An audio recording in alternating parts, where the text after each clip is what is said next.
Se dice que en las horas en que el sol se disuelve detrás del mar Egeo, un velo de humo todavía respira sobre las llanuras donde una vez se alzó Troya. Es un humo antiguo, tibio, casi consciente. Flota sobre la hierba marchita como si buscara los ecos de un tiempo en que los hombres creían poder desafiar al destino. El viento, al pasar, lleva consigo fragmentos invisibles, una nota de bronce golpeado, una oración dirigida a los dioses, una palabra de amor pronunciada en medio del fuego. Bajo la penumbra, el horizonte vibra con la memoria de una ciudad que no quiere dormir. Algunos aseguran que si uno camina en silencio por esas ruinas al caer la noche, podrá escuchar cómo el polvo murmura nombres, Aquiles, Héctor, Andrómaca, y como las piedras, agrietadas por los siglos, aún conservan el calor de las antorchas que ardieron el último día. El aire es pesado, pero sagrado, como el aliento de una llama que se niega a extinguirse. En algún lugar, oculto bajo capas de tierra y de tiempo, late el corazón invisible de Ilión, esperando que alguien lo escuche. Bajo un cielo cubierto de ceniza y estrellas, los restos de las murallas parecen soñar con la forma que tuvieron. Fueron una vez altas como la fe, doradas por la luz de un amanecer que ahora nadie recuerda. Dentro de ellas resonaban pasos de soldados y canciones de mujeres que tejían mientras aguardaban el regreso de quienes nunca volverían. Era un mundo hecho de juramentos y lágrimas, de espadas que brillaban como relámpagos y templos donde el incienso subía como promesa. Pero esta historia, susurra el viento, no pertenece a los héroes, sino al silencio que los sobrevivió. Dicen que, cuando la ciudad ardía, hubo quienes vieron dioses caminando entre las llamas. Otros creyeron distinguir alas en el humo, sombras luminosas que observaban sin intervenir. ¿Fueron los dioses quienes abandonaron a los hombres, o los hombres quienes dejaron de creer en ellos? Nadie lo sabe. Lo único cierto es que el fuego consumió tanto los templos como las plegarias. Las estatuas sagradas se derritieron en lágrimas de piedra, y el mar, testigo inmóvil, reflejó aquella destrucción como si fuera un espejo destinado a recordar lo irrecordable. En las arenas cercanas al Escamandro, el río que alguna vez cantó entre las flores del campo, aún se escucha un rumor tenue, un murmullo que parece repetir eternamente una palabra sin sentido. Tal vez sea el eco del llanto de Príamo cuando cayó su corona. Tal vez sea el suspiro de Helena, mirando el fuego que devoraba lo que amó y lo que perdió. O quizás sea la respiración misma de la tierra, guardando lo que no quiso entregar del todo al olvido. Bajo la luna, las ruinas parecen respirar. Hay algo que despierta entre los restos, no un espíritu visible, sino una sensación que se extiende como un perfume antiguo. La historia, dicen, nunca muere, simplemente cambia de forma. Se transforma en piedra, en rumor, en sombra.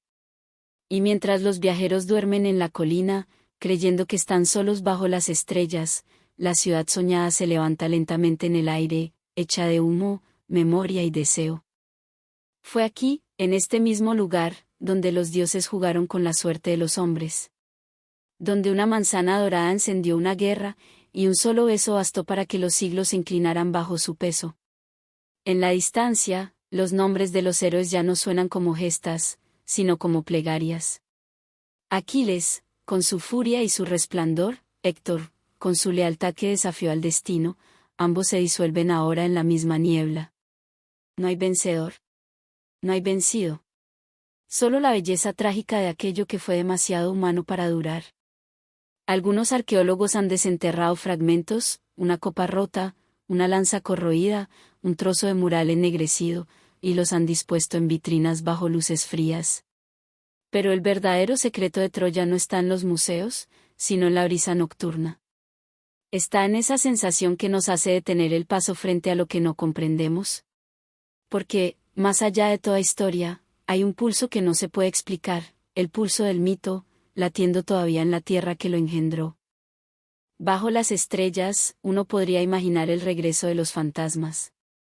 Los cascos de los caballos, los estandartes que alguna vez flamearon, el sonido lejano de un cuerno de guerra convertido en un suspiro. Cada sombra tiene un eco, y cada eco una historia que no termina. Las murallas, aunque derruidas, aún custodian algo, un secreto que el tiempo no ha logrado romper.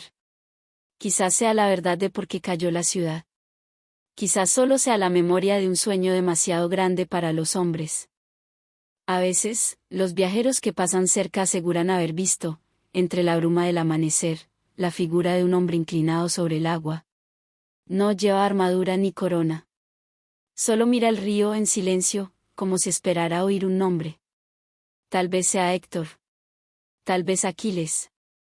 Tal vez cualquiera de nosotros, buscando entre los reflejos un rostro que aún no ha sido olvidado. El viento sopla desde el mar, y la corriente responde con un sonido que no es lamento ni canción, sino algo entre ambos. El agua toca la tierra con ternura, como si acariciara la herida del mundo. Porque el escamandro, aunque fue testigo del horror, no juzga. Su fluir enseña lo que los hombres olvidan, que incluso la guerra deja belleza en su estela, que incluso el dolor puede volverse canto. Y dice que el río sigue su curso hasta fundirse con el mar. Y allí, en ese encuentro donde el agua dulce se mezcla con la salada, todo se disuelve, los nombres, las batallas, los reinos. El río deja de ser río, y el mar deja de ser mar. Solo queda el movimiento, el pulso, la eternidad líquida. En ese instante, los muertos dejan de ser sombras y se vuelven parte de la marea. Los poetas decían que, cuando las olas golpean la costa con ritmo constante, no es el viento quien las guía, sino las almas que vuelven. Cada ola es un recuerdo que regresa a tocar la tierra, un saludo desde lo invisible. Por eso, quienes duermen cerca del mar a veces sueñan con voces. Voces que no vienen del exterior, sino del agua que corre dentro de nosotros, recordando que también somos parte del flujo. Y así, mientras la noche se adensa, el escamandro sigue murmurando. Su canto no tiene principio ni fin. Es una melodía que repite una sola palabra: recuerda. Recuerda que nada desaparece. Recuerda que el dolor también es una forma de amor. Recuerda que la muerte no es cierre, sino tránsito. El río continúa. Lento, eterno, silencioso. Y en su cauce, los nombres siguen flotando, brillando como pequeñas luces que no se apagan. Porque mientras el escamandro fluya, aunque nadie lo vea, aunque nadie lo escuche, el mundo seguirá recordando. Y en ese recuerdo, los muertos seguirán soñando con la vida. En un salón silencioso de Micenas, bajo el resplandor tenue de lámparas antiguas, reposa una máscara dorada. Su rostro no sonríe ni llora. Tiene los ojos cerrados como si durmiera desde el principio del tiempo. Los arqueólogos la llaman la máscara de Agamenón, aunque nadie sabe con certeza si fue suya. Lo que sí saben es que, cuando la hallaron, el aire del sepulcro olía a incienso viejo, como si alguien acabara de marcharse. El oro conserva la forma del rostro que cubrió. En su superficie aún brilla la huella de un soplo humano, detenido en medio del tránsito entre la vida y la sombra. Dicen que Schliemann, el hombre que la desenterró, gritó con asombro: «He visto el rostro de Agamenón». Pero lo que vio no fue un rostro, sino un espejo. Un espejo donde cada civilización contempla su propio reflejo de poder, culpa y ambición. Y Tiset, que el rey de Micenas no fue enterrado con honor, sino con peso. Peso de sangre, de gloria, de traición. Su regreso desde Troya no fue un triunfo, sino un eco. En su corazón latía el oro con el que ahora lo cubre la muerte. Un oro que no brilla por nobleza, sino por advertencia. Porque en cada destello se esconde la verdad de su destino, que ningún trono resiste el fuego del alma humana. La máscara, inmóvil, guarda todos esos secretos. Quien la observa siente que lo miran desde dentro unos ojos que ya no existen. Es como si el oro hubiera aprendido a recordar.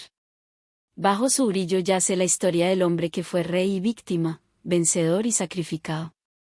Agamenón, quien partió hacia la guerra con 1000 naves y volvió para encontrar que los dioses, en su ausencia, habían cambiado de bando. Dicen los antiguos que cuando una civilización arde, su alma no muere, simplemente cambia de morada. Algunos afirman que el espíritu de Troya viajó en el viento hasta las costas de Italia, donde un exiliado llamado Eneas llevó consigo su fuego sagrado. Otros creen que se refugió en los corazones de quienes aún sueñan con lo imposible, con aquello que ni los dioses pudieron sostener para siempre. En la penumbra de su palacio, las paredes aún susurran el nombre de Clitemnestra. Dicen que su voz, cargada de cansancio y furia, fue la última que él oyó antes de caer. No un grito, sino una sentencia. Porque en los mitos, las guerras nunca terminan en los campos de batalla, terminan en el regreso, en los hogares que ya no reconocen al héroe. El filo de la espada que le quitó la vida fue el mismo que, años atrás, él había consagrado a los dioses cuando sacrificó a su hija Ifigenia. El destino, en Grecia, siempre devuelve lo que recibe. Whispers teluese que el oro de la máscara no fue hecho para protegerlo, sino para contenerlo. Para sellar dentro de su brillo el espíritu inquieto del rey, y así impedirle vagar entre los vivos. Sin embargo, en las noches de luna nueva, algunos juran haber visto una sombra dorada moviéndose entre los muros de Micenas, como si el oro, cansado del silencio, buscara volver a respirar. El oro no se oxida. No envejece. Es eterno, como la ambición de los hombres. Por eso fue el material elegido para cubrir los rostros de los reyes. Pero en su eternidad hay un castigo, el oro recuerda. Cada máscara guarda las respiraciones de los muertos, los temores que no se confesaron, los sueños que no se cumplieron. Cuando los arqueólogos las desentierran, no están descubriendo tesoros, están despertando conciencias dormidas. Bajo el resplandor del museo, la máscara parece pacífica.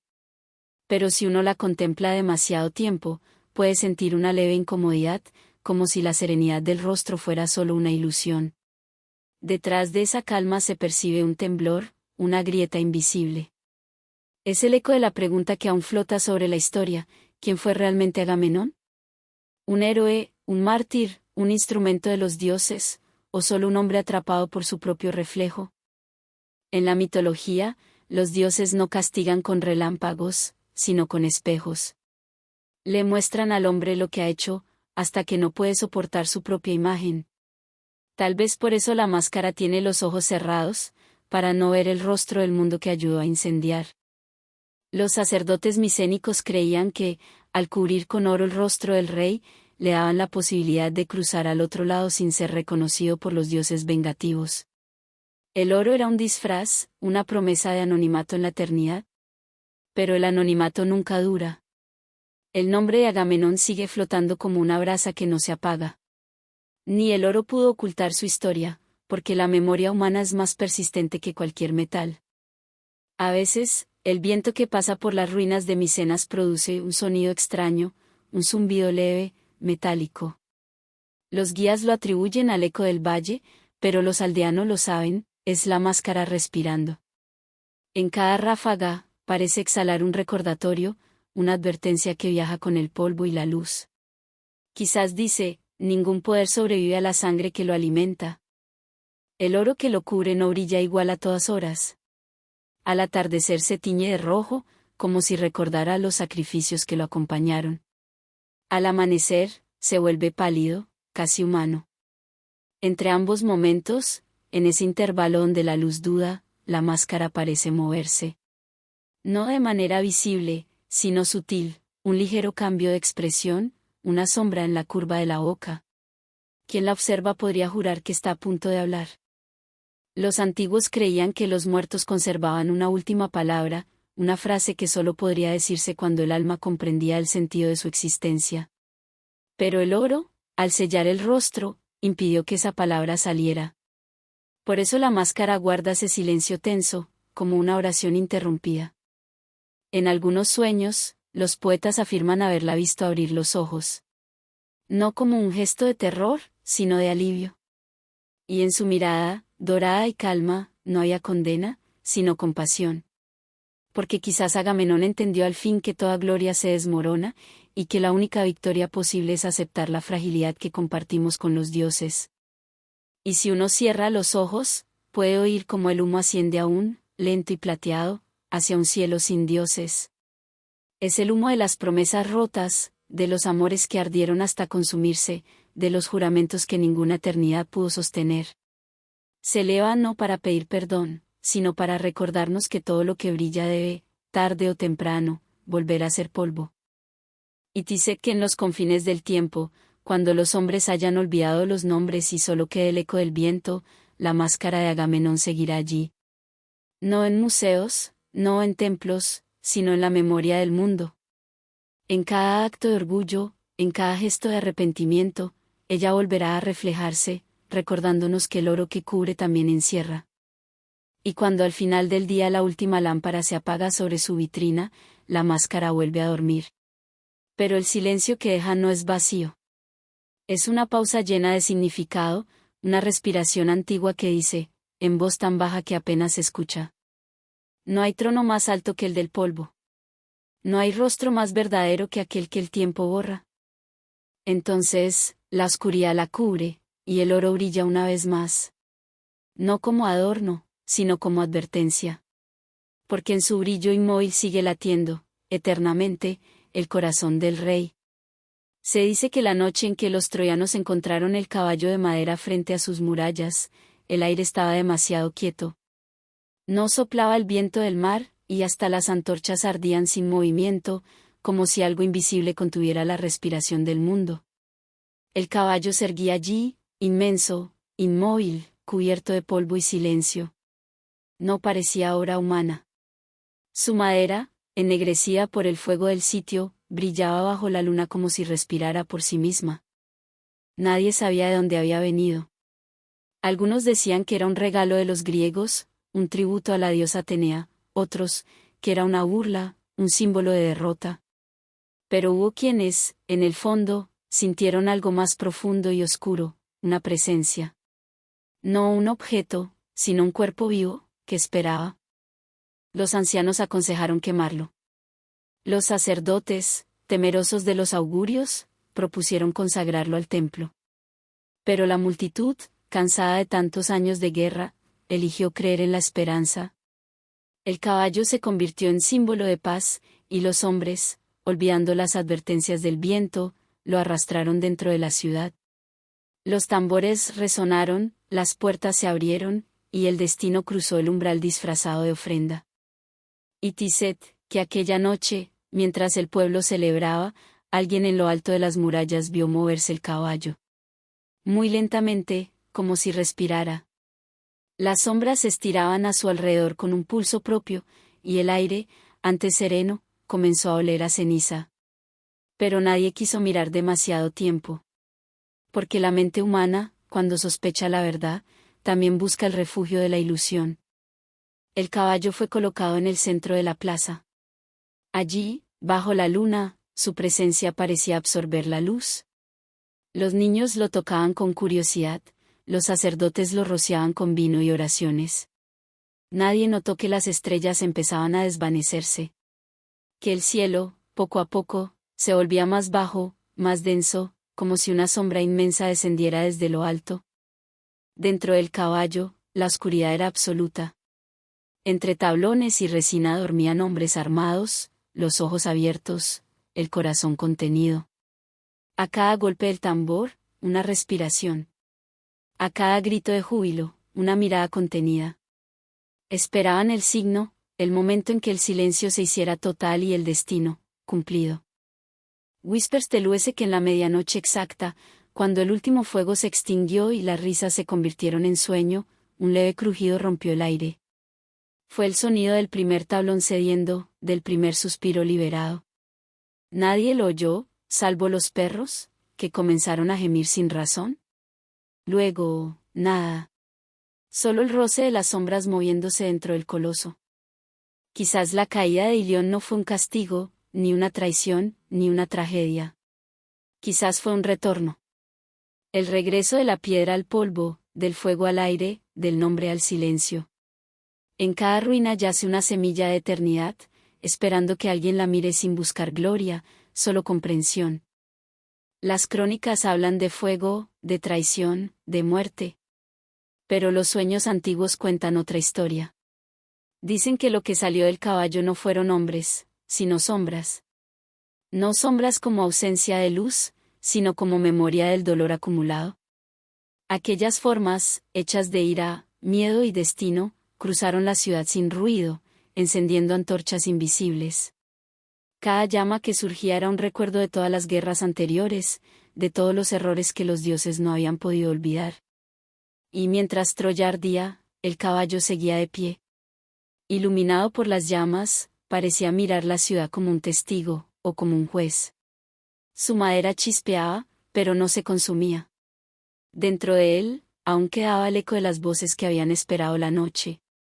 Voces humanas, sí, pero ya transformadas en algo más. Porque la guerra, cuando se repite demasiado, convierte a los hombres en símbolos. Y los símbolos no mueren, se propagan. Al amanecer, el caballo seguía allí. Su sombra se extendía sobre las ruinas, larga, perfecta, como una cicatriz grabada sobre la tierra. Los sobrevivientes lo evitaron, temerosos. Decían que si uno se acercaba demasiado podía oír un rumor, como un aliento que sube desde dentro. Algunos lo llamaron el suspiro de los héroes, otros, el lamento de los dioses. Con el tiempo, el caballo se volvió polvo, pero su forma permaneció en la memoria. Los hombres lo recordaron no por lo que contenía, sino por lo que representaba, la entrada del engaño disfrazado de fe, la victoria que llega bajo el disfraz de la esperanza.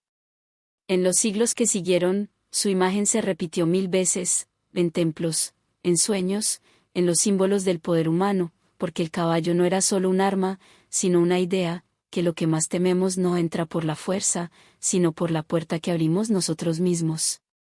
Los poetas decían que el espíritu del caballo viajó por el viento. Que cada ciudad que se levanta demasiado orgullosa puede oírlo relinchar en las noches de calma. Un sonido bajo, de madera que cruje, de respiración contenida. No como amenaza, sino como recordatorio. Porque el caballo no trae destrucción, trae revelación. Nos enseña que lo que se oculta bajo la apariencia del don siempre lleva el peso del deseo humano por comprender el misterio y, a la vez, repetirlo. En Troya, los restos del caballo desaparecieron bajo las arenas.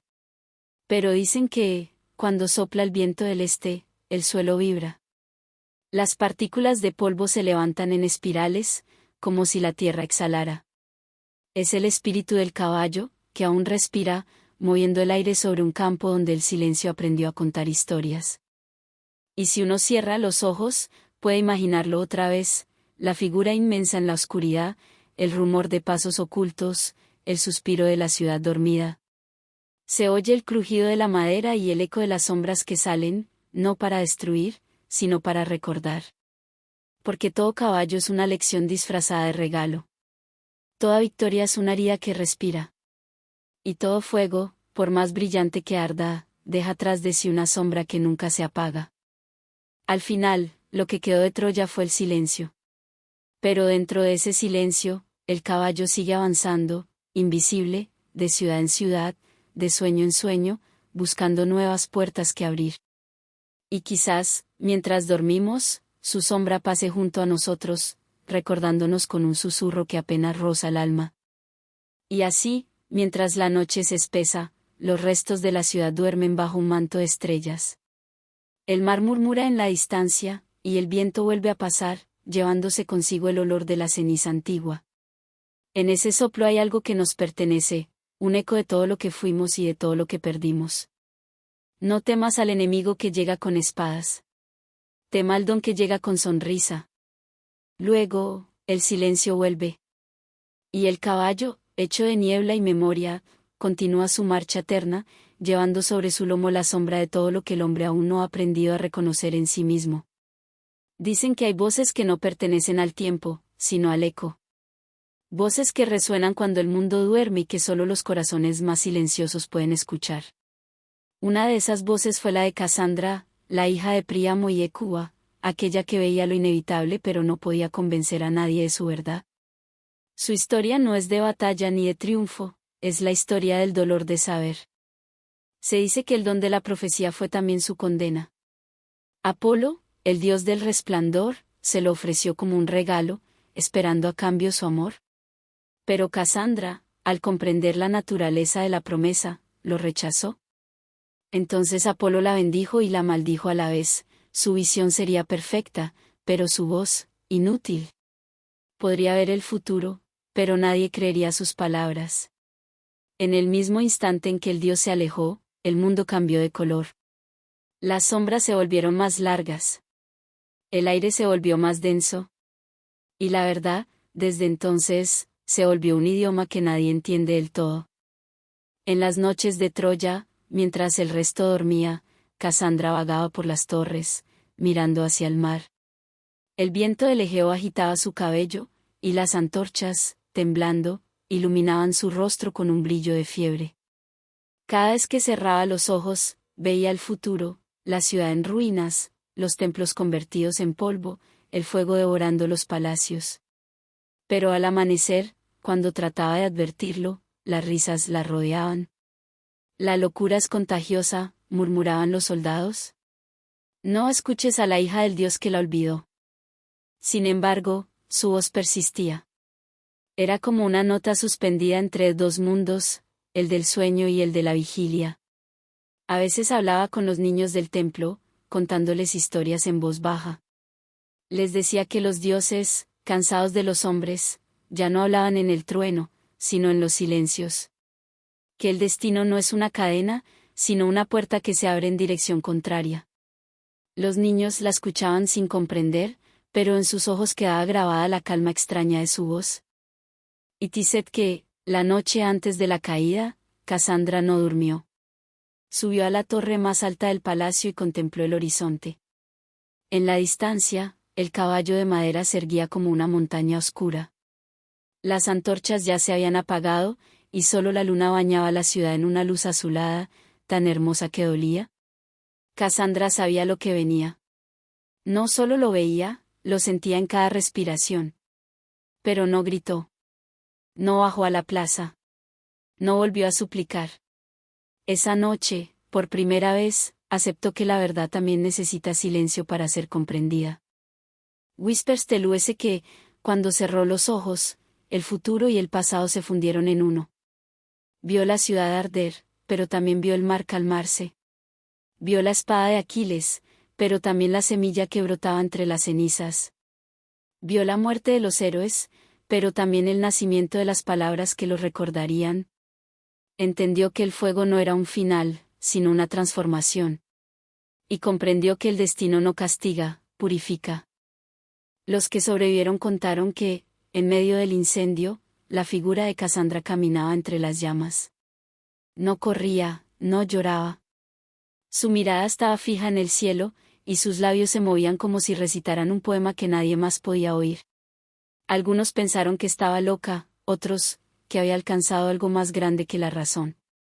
La vieron desaparecer entre el humo, y en su lugar, el aire se volvió extraño, perfumado, casi dulce. Como si el fuego, al tocarla, se hubiera rendido. Los mitos dicen que fue llevada como esclava. Que su final fue el silencio de los templos de Grecia, su voz apagada en las costas extranjeras. Pero hay otra versión, más antigua, que susurra que nunca murió. Que su cuerpo fue consumido por las llamas, sí, pero su espíritu se disolvió en el viento de las ruinas. Desde entonces, cuando las ciudades arden o los hombres se acercan demasiado al abismo de su orgullo, una brisa ligera sopla entre las piedras, y en ella se oye una voz, no de advertencia, sino de ternura.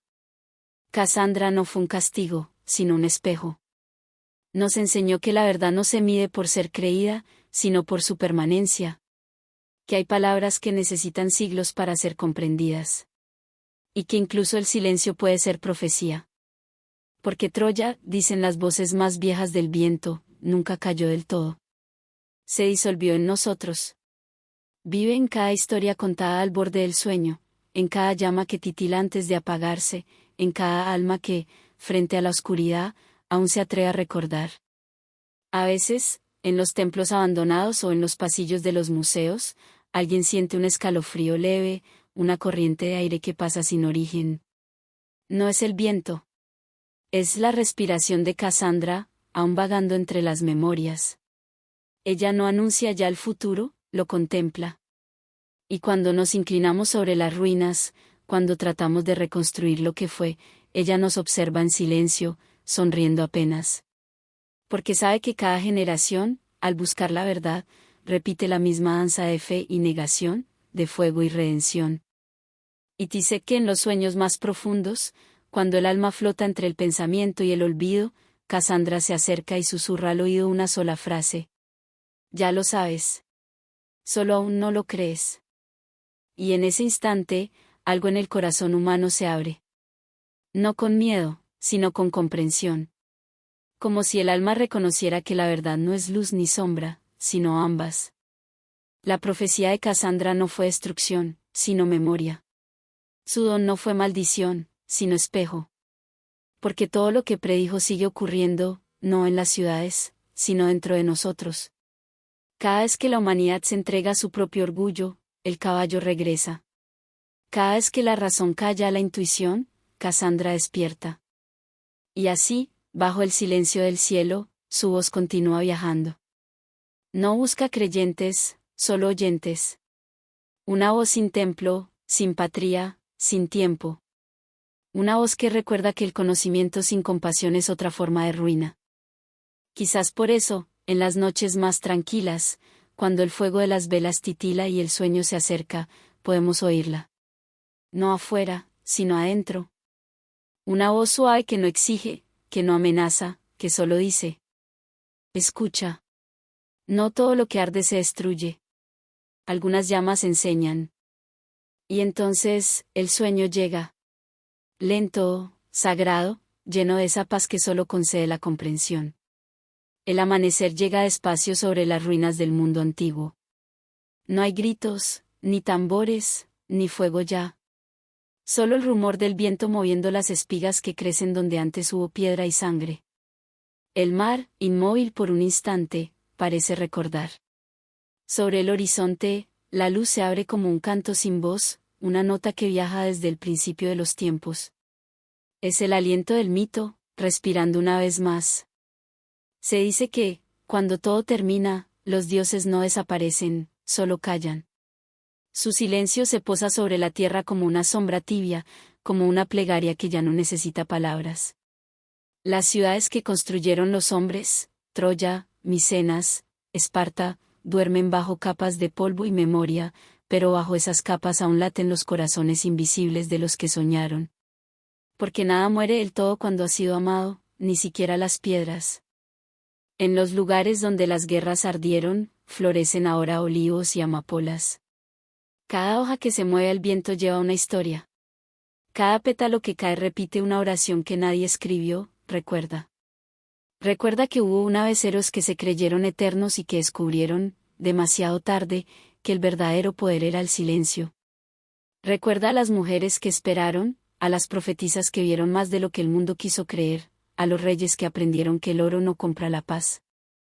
Y cuando el último suspiro se confunde con el silencio, solo queda la pregunta, suspendida en la noche como una estrella que no se apaga. ¿Cayó Troya por manos de hombres, o por la voluntad cansada de los dioses que ya no creían en los sueños? Se dice que en las costas donde el mar Egeo respira con ritmo antiguo, hay noches en que una melodía se levanta sobre el rumor de las olas. Es un canto suave, sin palabras, casi un suspiro que roza la superficie del agua. Los pescadores más viejos aseguran que es la voz del héroe, que no murió del todo, sino que se disolvió en espuma y viento. Que su nombre, Aquiles, no fue una despedida, sino un eco que aún vibra bajo la luna. El eco de esas vidas sigue vibrando en nosotros, aunque ya no las nombremos. Cada sueño de gloria, cada impulso de belleza, cada sombra de orgullo, es una hebra de aquella antigua tela tejida por las moiras. Porque los mitos no son historias pasadas, son reflejos del alma que aún nos habita. Nos miran desde dentro, nos guían y nos advierten, como faros encendidos en la bruma del tiempo. Y Tiset que, cuando el último héroe cerró los ojos, el universo guardó silencio. No por luto, sino por respeto. En ese silencio nacieron los nuevos hombres, los que aprenderían a mirar al cielo sin buscar dioses, sino significado. Porque los dioses se retiraron no para abandonarnos, sino para dejarnos oír algo más profundo, la voz de la existencia misma.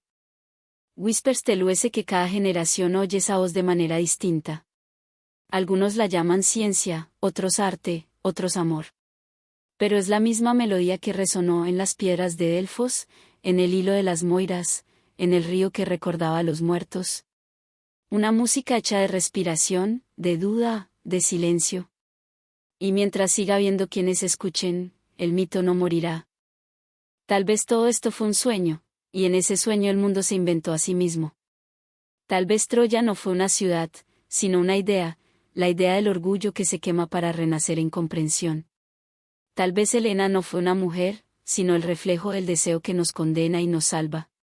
Tal vez Casandra no habló a su pueblo, sino a nosotros, a quienes aún confundimos la verdad con el ruido. El polvo del tiempo cubre los templos, pero el espíritu sigue allí. Bajo cada ruina hay una chispa. Y quien camina despacio entre los restos puede sentirla, como un pulso en la tierra, como una respiración suave. Si se detiene, si respira con los ojos cerrados, podrá escuchar el murmullo que une a todos los capítulos de esta historia, una voz tenue que dice que todo lo que fue, aún es. Que la eternidad no está en los cielos, sino en la memoria que somos capaces de conservar. Cuando cae la noche, los dioses vuelven, no como figuras, sino como sensaciones. Están en el perfume del incienso que sube del fuego, en el reflejo del agua bajo la luna, en la quietud antes del sueño. Observan sin hablar, como antiguos amigos que ya no necesitan pronunciar palabras para ser comprendidos. Y en esa mirada invisible sentimos una calma ancestral, una certeza leve, que no hemos sido olvidados. Los mitos, dice el viento, son la manera que tiene el universo de recordarse a sí mismo. Cada historia contada al borde del sueño es una semilla del comienzo del mundo. Por eso seguimos narrándolas. No para conocer el pasado, sino para recordarnos quiénes fuimos antes de despertar. Ahora, mientras el día nace sobre las ruinas, la luz toca las piedras con ternura. No hay tronos, ni héroes, ni guerras. Solo la tierra, el aire, el mar y el murmullo del tiempo, girando en un ciclo que no cesa. Y en medio de ese ciclo, una promesa invisible, que incluso el olvido guarda memoria, que incluso el silencio canta. El humo de Ilión, la canción de Aquiles, la hoz de Casandra, el hilo de las Moiras, el espejo de Helena, el río Escamandro, el oro de Micenas, el caballo de madera, los dioses que se alejaron. Todo se une ahora en una sola respiración. Un suspiro largo, profundo, como si el mundo exhalara por fin su fatiga y se entregara a la paz. Y entonces, justo antes de que el sueño nos alcance, escuchamos algo muy leve, como un pensamiento que no pertenece a nadie. La historia lo recuerda envuelto en fuego y gloria, corriendo hacia la eternidad con los pies desnudos y la mirada encendida. Pero aquí, en la calma de la noche, su memoria no tiene la forma de un guerrero, sino la de un niño que soñaba con la inmortalidad sin entender su precio. En la penumbra del mito, el héroe descansa al fin, no en los campos de batalla, sino en la orilla donde las olas limpian la sangre y devuelven al alma su silencio. Todo vuelve. Todo descansa. Nada muere, si alguien aún lo sueña. El viento pasa. Las ruinas duermen. Y los dioses, desde su silencio, sonríen. Dicen que su madre, la diosa Tetis, lo sumergió en las aguas del Estigia para protegerlo del destino. Pero el río, caprichoso, sagrado, dejó una huella sin bendecir, un solo punto por donde la muerte encontraría su camino. Aquella pequeña herida se convirtió en el corazón de su leyenda, la grieta por donde los dioses recordaron a los hombres que ningún cuerpo, por divino que sea, puede escapar del tiempo. Bajo la luz temblorosa de un amanecer antiguo, la sombra de Aquiles se mueve entre los velos del sueño. No lleva armadura ni lanza, solo la nostalgia de lo que fue. Sus pasos no hacen ruido, su rostro, reflejado en el agua, no muestra victoria, sino cansancio. Hay en él un deseo que ningún triunfo pudo colmar, el deseo de descansar, de dejar de ser un hombre repetido por los siglos. En los templos olvidados, las sacerdotisas cantaban en su honor, invocando su espíritu como si el eco de su furia pudiera aún proteger los reinos que se desmoronaban. Pero el eco, con el tiempo, cambió de tono. La canción de Aquiles se volvió lenta, melancólica, como si el héroe mismo hubiera empezado a olvidar la razón de su ira. El fuego que lo consumía se transformó en brasa, luego en humo, y por último en silencio. Whispers del US, dicen los murmullos del mar, que el alma del héroe se negó a cruzar del todo al reino de las sombras. Que se detuvo en la orilla del Hades, mirando hacia atrás, escuchando los lamentos de los vivos y las plegarias de los que aún recordaban su nombre. Allí, entre dos mundos, se quedó suspendido, como una nota sostenida en una melodía sin fin. Las antiguas tablillas hablan de su sepulcro en las Islas Blancas, donde los navegantes dejaban flores y monedas para apaciguar su espíritu. Algunos contaban que, en las noches sin luna, una figura dorada caminaba por la arena, tocando la superficie del mar con los dedos, como quien busca una puerta entre lo eterno y lo efímero. Tal vez era Aquiles. Tal vez solo la sombra de una historia que se niega a morir. Su nombre viajó en los labios de los poetas, y en cada generación volvió a renacer con otro rostro, otro idioma, otro sueño. No fue solo un hombre, fue un símbolo, una advertencia. En su furia vivía el resplandor del sol, pero en su fin habitaba la verdad más humana, que hasta el más glorioso de los nombres termina disolviéndose en el viento. Bajo la bruma, los campos donde una vez brillaron sus hazañas ahora están cubiertos de amapolas y espigas doradas. El suelo ya no recuerda los pasos de los guerreros, pero guarda el calor de su sacrificio. Los pájaros que sobrevuelan el lugar cantan sin saber que repiten el ritmo de las antiguas batallas, y el aire, al pasar entre las piedras, parece imitar la voz del héroe que ya no es carne, sino eco. En esta quietud, la historia se convierte en plegaria. Porque cada vez que un corazón humano late con orgullo, con amor o con desafío, un fragmento del espíritu de Aquiles despierta. No en los campos de guerra, sino en los instantes en que la vida exige coraje para ser sentida. En cada lágrima contenida, en cada sueño que se enfrenta al imposible, hay algo de él, la chispa de un fuego que se negó a apagarse por completo. El canto que lo sobrevivió no habla de victorias, ni de gloria. Habla de fragilidad. De la extraña dulzura de saber que incluso lo eterno tiene límites. En su melodía, los dioses escuchan el reflejo de su propia soledad, y los hombres, el eco de su destino. Es un canto que no pertenece al pasado ni al presente, flota entre ambos, como un hilo de oro perdido entre los pliegues del tiempo. Al final, todo vuelve al mar. Las lanzas oxidadas se hunden en la arena. Las coronas se deshacen como espuma. Los nombres se borran de las piedras. Pero el sonido, esa vibración leve que fue la vida de un héroe, sigue allí, viajando entre olas, alcanzando las orillas de quienes sueñan con lo imposible. Quizás eso sea la verdadera inmortalidad, no permanecer, sino resonar. No vivir por siempre, sino despertar en la memoria de quienes escuchan, en las almas que sueñan, en los corazones que aún buscan su propia batalla interior. Y cuando el mar se aquieta y la luna se eleva sobre el horizonte, se oye, muy lejos, una nota sostenida, casi humana, casi divina. Es la canción que no se extingue, la voz de quien comprendió demasiado tarde que la vida, con toda su brevedad, era el único paraíso posible. El viento sopla, y la melodía se disuelve lentamente, como si el propio tiempo exhalara un suspiro de paz. Tal vez Aquiles duerme ahora bajo las aguas, o tal vez camina entre nosotros, invisible, recordándonos con cada ola que la verdadera grandeza no se mide en victorias, sino en la belleza con que aprendemos a desaparecer. Porque, al final, lo único que queda es la canción. La canción que sobrevivió al héroe. La canción que, marcada por la luna y sostenida por el mar, nos recuerda que incluso los inmortales necesitan un lugar donde descansar. En las laderas silenciosas del monte Parnaso, donde el aire huele a piedra y a siglos, existe un valle que parece respirar en sueños. Al amanecer, el sol desciende sobre sus grietas con la suavidad de una plegaria, iluminando los restos de un templo cubierto de musgo, donde las hojas del laurel aún tiemblan con un rumor antiguo. Es allí, dicen los ancianos, donde la tierra hablaba con voz de mujer. Donde el futuro se filtraba como un perfume sagrado entre las raíces y las sombras. En la entrada del santuario de Delfos, el viento arrastra todavía el eco de pasos invisibles. No hay sacerdotes ni peregrinos, pero el aire conserva el ritmo de la respiración de quienes vinieron a preguntar por su destino. Las piedras, marcadas por siglos de incienso y plegarias, parecen dormidas bajo una capa de polvo dorado. Sin embargo, si uno se detiene lo suficiente, si escucha con la quietud del corazón, puede oír algo más, un murmullo profundo, casi vegetal, como si la montaña misma susurrara desde su interior. Y Tiset, que el oráculo no respondía con palabras humanas, sino con un lenguaje de pausas, de humo y temblor.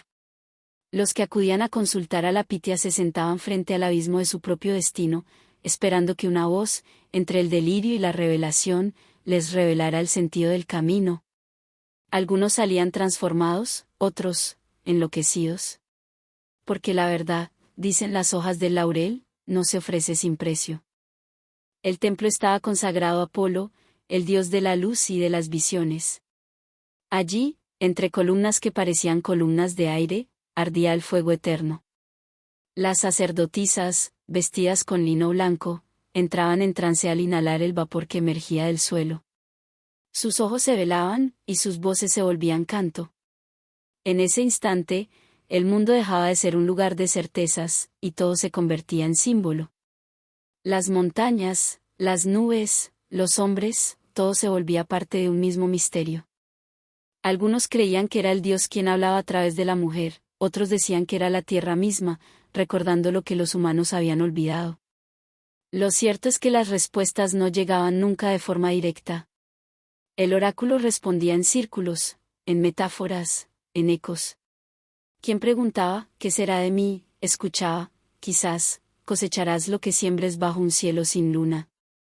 Y pasaban los años antes de comprender lo que esas palabras realmente querían decir. Whispers teluese que el oráculo conocía tanto el principio como el final de cada cosa. Pero su sabiduría no era lineal ni precisa, era como un río subterráneo, que arrastra verdades junto con sombras. En su interior habitaban tanto la claridad de Apolo como la confusión de Dioniso, el dios que baila entre el delirio y la revelación. Así, cada profecía llevaba consigo la semilla de la duda, recordando a los hombres que incluso el futuro puede ser un laberinto. En las noches más serenas, cuando el cielo se cubría de estrellas como de ojos abiertos, las sacerdotisas salían del templo y caminaban entre los lauros. En sus manos llevaban antorchas que brillaban como luciérnagas inmóviles. Creían que las almas de los que habían consultado el oráculo permanecían allí, flotando entre las ramas, incapaces de abandonar del todo la pregunta que las había traído. Porque, en el fondo, toda pregunta al destino es un espejo. Uno no busca respuestas, busca reconocerse.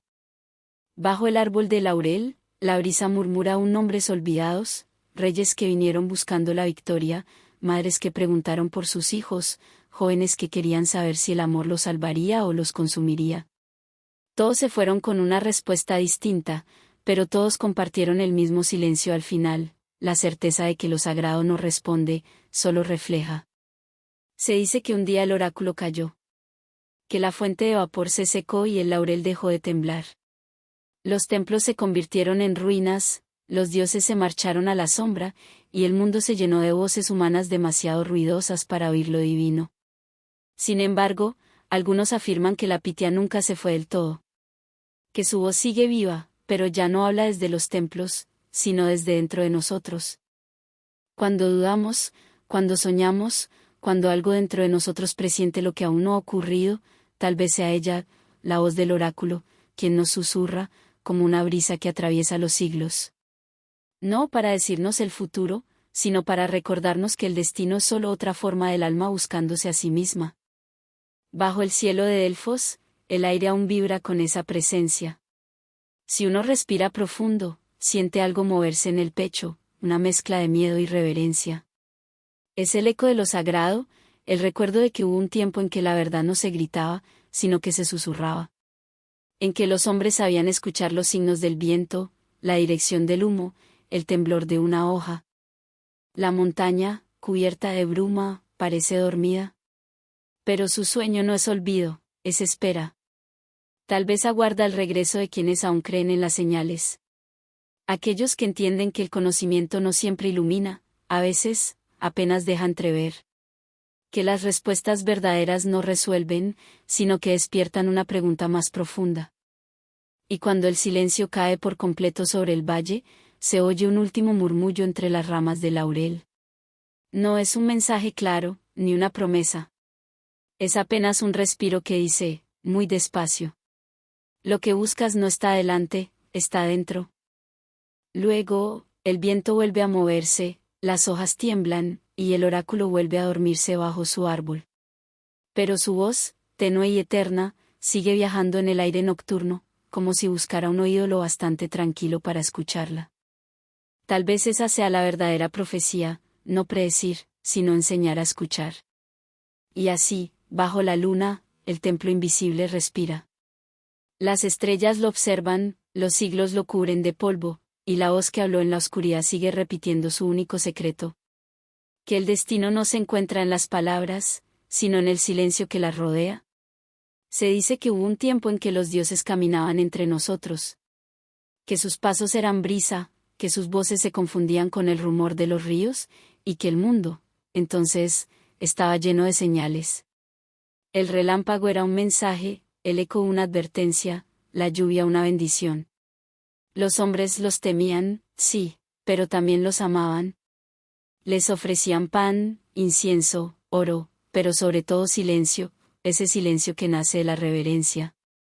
Hoy, los templos están vacíos. Las columnas, agrietadas por los siglos, se inclinan como si recordaran una música que ya no suena. En lo alto del Olimpo, donde el cielo toca la piedra, no hay tronos, ni llamas, ni risas divinas. Solo la niebla. Dicen que los dioses se marcharon, cansados del ruido humano, o quizás tristes al ver que ya no los llamábamos por sus nombres verdaderos. Nadie sabe cuándo se fueron. Algunos creen que partieron al caer Troya, otros que se disolvieron con el último sacrificio ofrecido con fe. Lo cierto es que un día, sin advertencia, el mundo amaneció sin su mirada. En las aldeas, los campesinos siguieron encendiendo velas. Los pescadores continuaron rezando antes de lanzar sus redes. Pero las plegarias se volvieron más cortas, más inseguras. El fuego del altar ardía sin respuesta. Era como hablar a un espejo que ya no devolvía reflejo alguno. En ese silencio comenzó la verdadera soledad del hombre, no la ausencia de compañía, sino la ausencia del misterio. Whispers teluece que los dioses no murieron, sino que se retiraron al lugar donde se ocultan las cosas que fueron demasiado sagradas para sobrevivir al tiempo. Algunos dicen que viven ahora bajo el mar, en palacios de coral, escuchando las corrientes como si fueran plegarias. Otros creen que vagan entre los planetas, observando desde la distancia la obra de su antigua creación. Tal vez, incluso, se esconden dentro de nosotros, en ese rincón invisible donde aún sentimos asombro. En los templos derruidos, aún se respira su partida. Las estatuas rotas parecen llorar sin lágrimas, los altares, cubiertos de musgo, guardan la forma de las ofrendas desaparecidas. Cada piedra tiene una memoria, y en esas piedras hay algo que tiembla, como si el mármol aún recordara el tacto de las manos que oraron. Si uno pasa la palma sobre su superficie, siente el frío del abandono, pero también la calidez que permanece, como un rescoldo de eternidad. El mundo cambió. El cielo ya no es un escenario de dioses, sino un espejo de estrellas. Y sin embargo, algo de ello sigue aquí. En el trueno que estremece la montaña aún vive Zeus. En la espuma del mar, Afrodita respira. En la danza de la luna sobre el agua, Artemisa deja su sombra. Cada fenómeno natural es un fragmento del mito que se niega a extinguirse. Pero, ¿por qué se marcharon? ¿Fue cansancio? ¿Fue desengaño? Quizás comprendieron que su presencia detenía el crecimiento del alma humana. Que mientras los hombres esperaran la voz del trueno, nunca aprenderían a escuchar su propia conciencia. Así, los dioses se alejaron para que el silencio pudiera enseñarnos. Para que, en la ausencia, descubriéramos la fe que no necesita testigos. Se dice que Apolo fue el último en irse. Que antes de desaparecer, subió al templo de Delfos por última vez, tocó el fuego del altar, y pronunció una sola frase: ya sabéis lo suficiente. Después, se volvió luz, y esa luz se disolvió en el horizonte. Desde entonces, los oráculos callaron, y el mundo quedó entregado a sus propios pensamientos. En los siglos que siguieron, los hombres levantaron nuevos templos, de mármol, de fe, de ciencia, buscando, quizás sin saberlo, llenar el vacío que dejaron los antiguos. Pero en el fondo de cada descubrimiento, de cada teoría, de cada verdad proclamada, hay un temblor que no pertenece a la razón. Es el temblor de la nostalgia divina, la huella invisible de una presencia que aún recordamos sin saber por qué. A veces, en la calma de la noche, cuando el viento pasa entre los árboles y la luna se detiene sobre el agua, uno podría jurar que algo observa. No una mirada humana, ni una sombra concreta, sino una sensación, como si el universo recordara su antigua conversación con lo sagrado. Es en esos instantes cuando los dioses regresan, no como figuras, sino como sensaciones. Como intuiciones suaves que apenas rozan el alma. Los poetas lo comprendieron antes que los sabios. Ellos siguieron hablando con los dioses, no para pedirles favores, sino para mantenerlos vivos en el lenguaje. Porque cada verso, cada metáfora, cada suspiro dirigido al infinito es una manera de invocar. En la palabra, los dioses encontraron un nuevo templo, el corazón humano. El tiempo, sin embargo, continúa su marcha, y la distancia crece. La humanidad mira hacia el cielo con otros ojos, más racionales, más fríos. Pero incluso los más escépticos, en sus sueños más profundos, sienten a veces la presencia de algo antiguo observándolos, con ternura o con tristeza. Y es que la partida de los dioses no fue un abandono, sino un acto de amor. Se alejaron para dejarnos el espacio de la búsqueda, el silencio de la comprensión. Porque lo divino no desaparece, se transforma. Pasa de los templos a los sueños, de los altares a los pensamientos, del trueno a la respiración. Aún hoy, cuando cae la lluvia y el trueno retumba sobre las montañas, hay un instante, un parpadeo apenas, en el que el alma recuerda. No el rostro de los dioses, sino la sensación de estar bajo su mirada. En ese breve resplandor, el mundo vuelve a sentirse antiguo, sagrado, inmenso. Y cuando el relámpago se apaga y la noche recupera su calma, solo queda el eco, una voz casi imperceptible que viaja con el viento. No nos hemos ido. Solo aprendimos a hablar en silencio. El cielo se aclara. Las estrellas vuelven a ocupar su lugar. Y el corazón humano, sin saber por qué, se llena de una paz que no necesita explicación. Se dice que en los lugares donde el tiempo parece detenerse, en los templos olvidados, en los valles donde la niebla nunca se disipa, en los sueños que nos despiertan antes del alba, hay un hilo invisible que une todo lo que ha sido con todo lo que será. Un hilo tan delgado como un suspiro, tan fuerte como la memoria. Los antiguos lo llamaban moira, destino, tejido divino. Pero otros, los más sabios, lo llamaban el aliento de la creación, aquello que conecta las estrellas con la piedra, la voz con el silencio, la vida con su inevitable disolución. En los talleres de los dioses, cuentan las leyendas, 3 figuras trabajan sin descanso. 3 hermanas que no conocen principio ni fin. Cloto, la que hila el comienzo, la que cis, la que mide su longitud, y Atropos, la que corta el hilo cuando llega la hora. No son crueles ni piadosas. Solo cumplen con el ritmo del universo, ese pulso que late bajo toda existencia. A veces, dicen, lloran mientras cortan, otras veces, sonríen. Porque para ellas no hay tragedia ni fortuna, solo equilibrio. La historia humana, como el hilo que tejen, está hecha de un solo gesto repetido millones de veces, el nacer y el desaparecer, el construir y el desvanecerse. Cada respiración es un nudo. Cada decisión, una torsión en el tejido.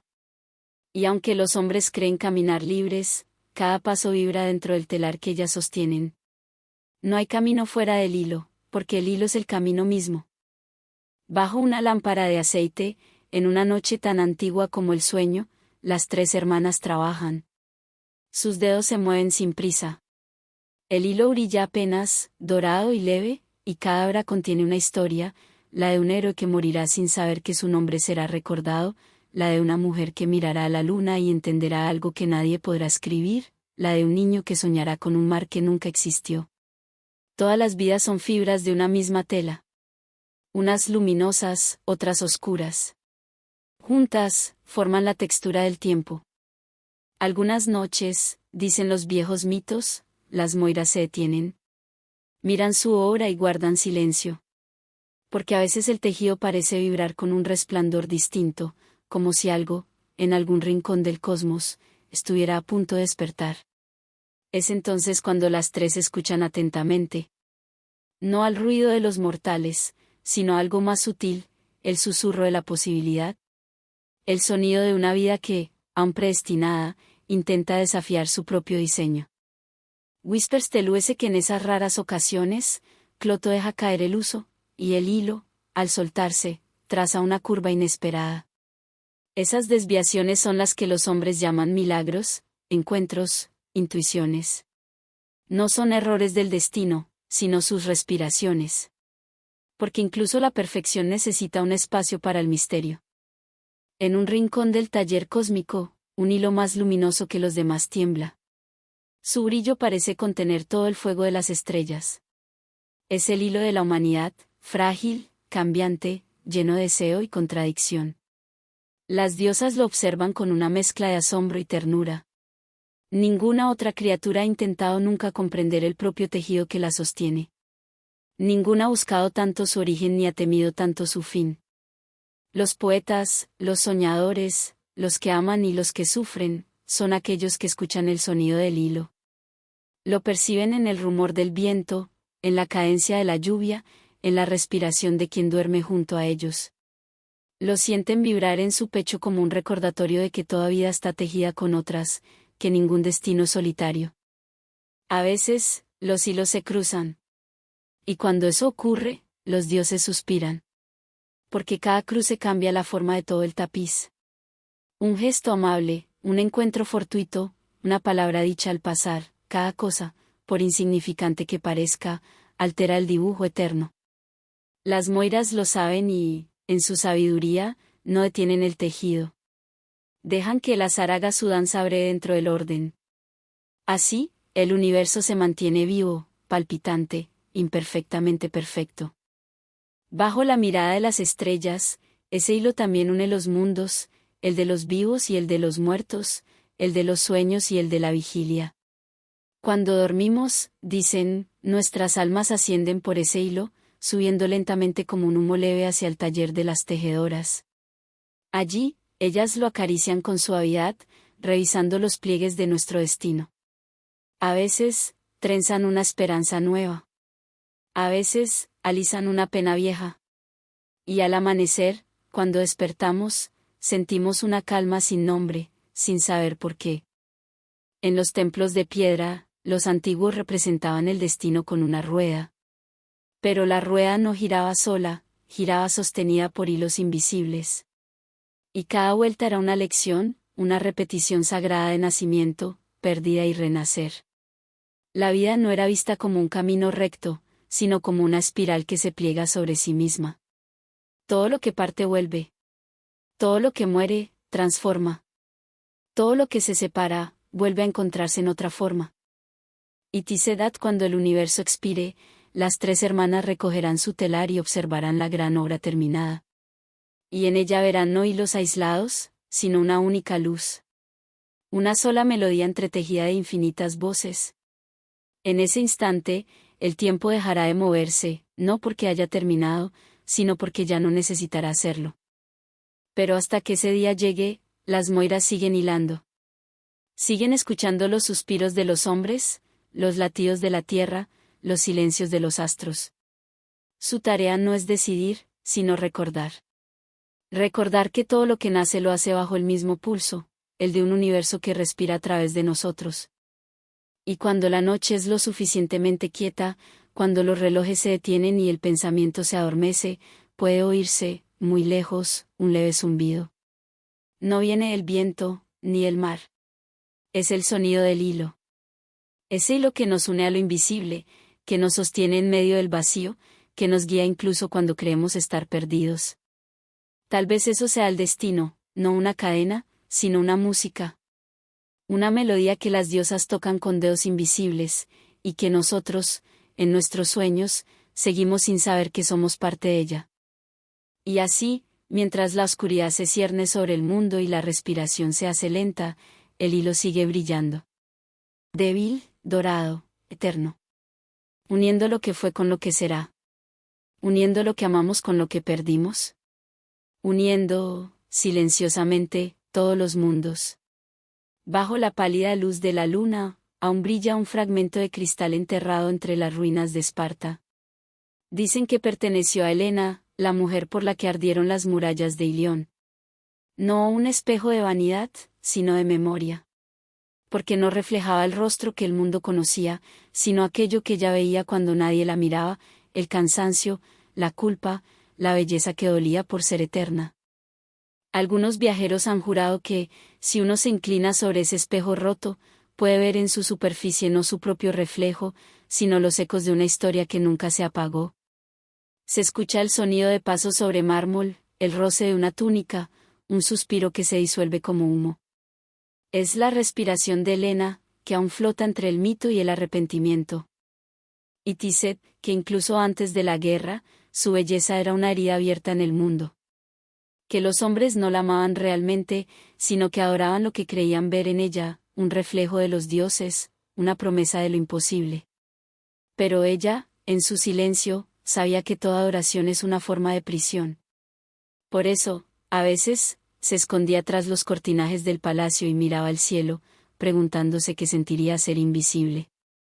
Las historias contadas por los poetas la mostraron como símbolo de deseo, de perdición, de causa divina. Pero los susurros que llegan desde la eternidad dicen otra cosa.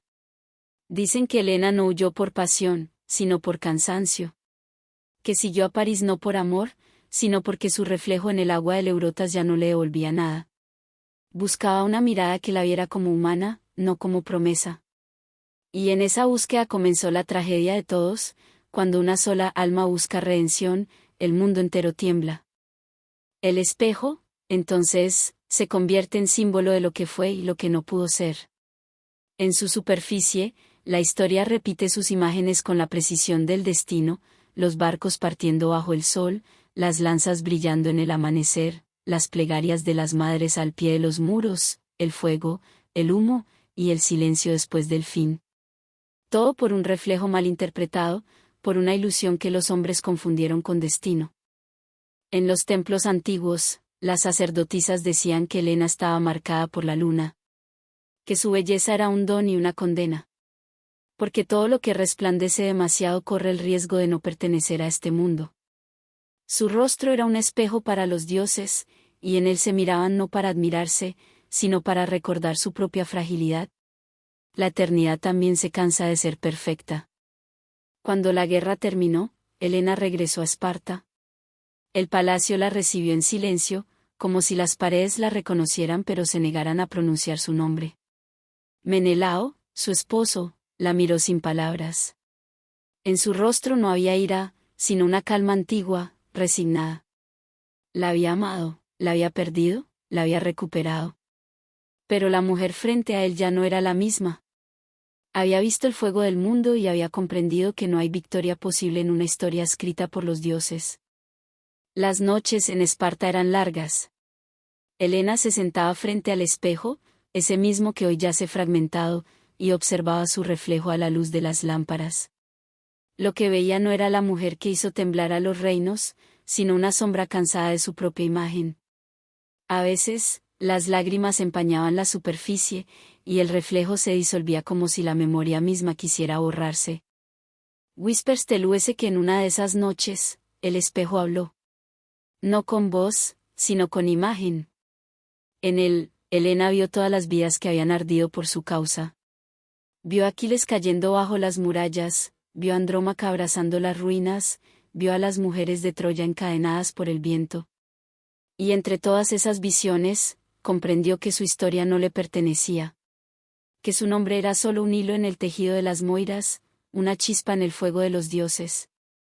El espejo, al reflejarla, le devolvió no su belleza, sino su alma. Y en ese instante, Helena dejó de ser mito y volvió a ser humana. Por primera vez, se miró sin culpa y sin gloria. Entendió que su destino no había sido causar la guerra, sino recordarle al mundo que ninguna belleza puede salvarnos de nosotros mismos. Bajo el amanecer, se dice que rompió el espejo. No por furia, sino por compasión. Porque al romperlo, liberó todas las imágenes cautivas, los rostros de los héroes, las llamas de la ciudad, los sueños que quedaron atrapados en su reflejo. El sonido del cristal al quebrarse fue tan suave que parecía un suspiro. Y con ese gesto, el mito empezó a desvanecerse. Desde entonces, la imagen de Helena vaga entre las sombras del tiempo. No como diosa ni como símbolo, sino como mujer. Los poetas aún la buscan, los soñadores aún la invocan. Pero en los lugares donde reina el silencio, en los jardines abandonados, en los espejos cubiertos por polvo, en el reflejo de la luna sobre el agua, todavía puede sentirse su presencia. No como condena, sino como advertencia, que todo lo que adoramos termina por desvanecerse, y que la verdadera belleza no está en el rostro, sino en la mirada que lo contempla con misericordia. Algunos dicen que el espejo de Helena nunca se rompió del todo. Que aún existen fragmentos dispersos por el mundo, uno en Delfos, otro en Creta, otro, tal vez, en el fondo del mar Egeo. Y que en cada uno de ellos hay una chispa de verdad. Porque el espejo, como la memoria, nunca muere del todo, solo se transforma, esperando la mirada adecuada para reflejar lo invisible. Cuando cae la noche y el cielo se vuelve del color del mármol antiguo, la historia de Helena despierta una vez más. Las estrellas se alinean sobre Esparta, y el viento repite su nombre en voz baja, como una plegaria que nadie ha terminado. El espejo vuelve a brillar por un instante, y en su superficie no hay rostro, sino luz. Una luz tenue, humana, imperfecta, que parece decir: no fui culpable ni inocente. Solo fui recordada. Y así, mientras la luna asciende sobre las ruinas, el reflejo desaparece lentamente.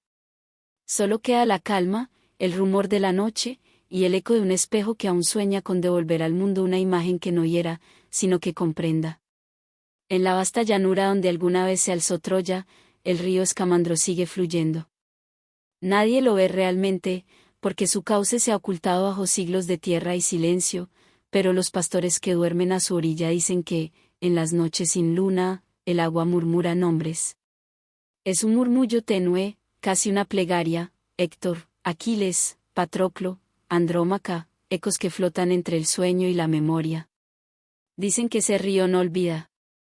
Que todo lo que una vez reflejó, la sangre, el fuego, las lágrimas, aún vive en su corriente invisible. El Escamandro fue testigo de todo.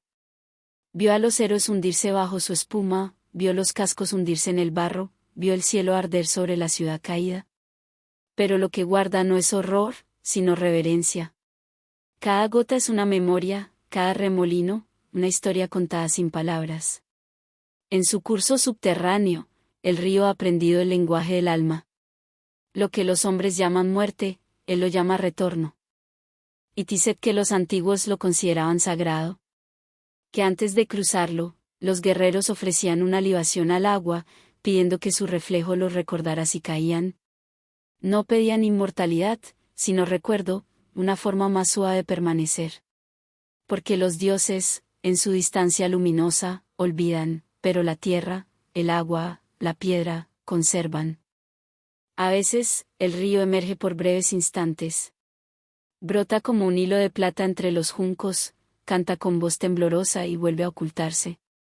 Los aldeanos que han oído ese canto aseguran que el sonido no viene de la superficie, sino del fondo.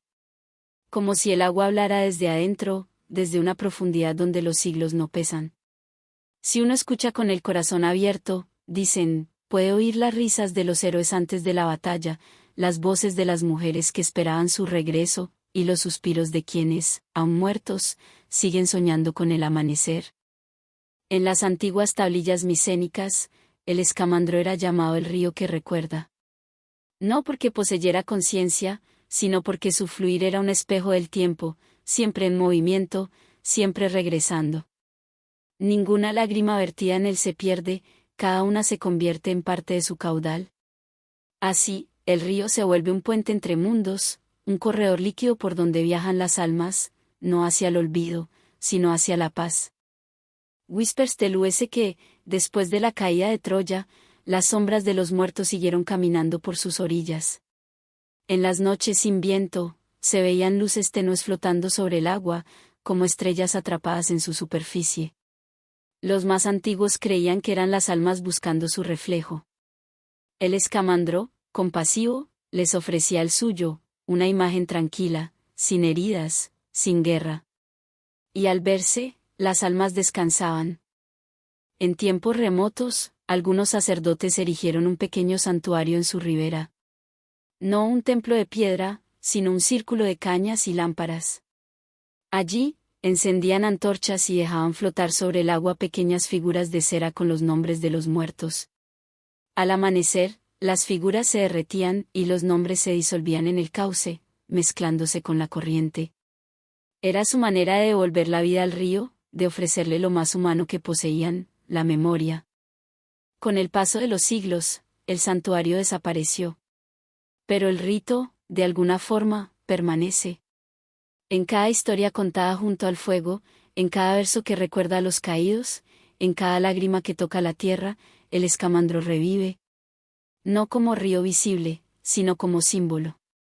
Porque hay ríos que no necesitan agua, fluyen en las voces, en los sueños, en el corazón de quienes se niegan a olvidar. Bajo las estrellas, el rumor del río se vuelve más lento. Su sonido es tan leve que parece respiración. Y en esa respiración se oye el eco de un pacto antiguo, que la muerte no borra, solo transforma. Que todo lo que amamos regresa, tarde o temprano, en otra forma, en otro reflejo.